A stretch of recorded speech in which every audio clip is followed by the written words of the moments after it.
ଶ୍ୱଶୁର ବୁଢ଼ା ମୋତେ ମଜା ଚଖେଇଦବ। ଏମିତି କରିକି ଆଜି ମଉକା ପାଇଛି। ଶ୍ୱଶୁର ବୁଢ଼ା ମୋ ସହ କ'ଣ କରିବ ମୁଁ ବି ଜାଣିପାରୁନି। କିନ୍ତୁ ଆପଣ କ'ଣ ବୁଝୁଛନ୍ତି ଶ୍ୱଶୁର ବୁଢ଼ା ମୋ ସହ କ'ଣ କରିବେ? କମେଣ୍ଟରେ ଟିକେ ଲେଖନ୍ତୁ, ମୁଁ ବି ଜାଣି ରଖେ। ଏ ଶ୍ୱଶୁର ବୁଢ଼ାକୁ ତ ମୋର ବିଶ୍ୱାସ ନାହିଁ।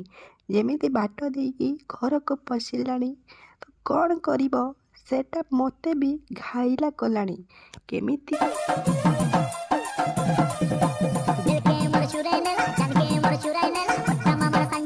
ରାତି 12ଟାରେ ଘରକୁ ପଶି ଆସିକି ମୋତେ କହୁଛି ମୁଁ ତମ ପାଖରେ ଶୋଇବି।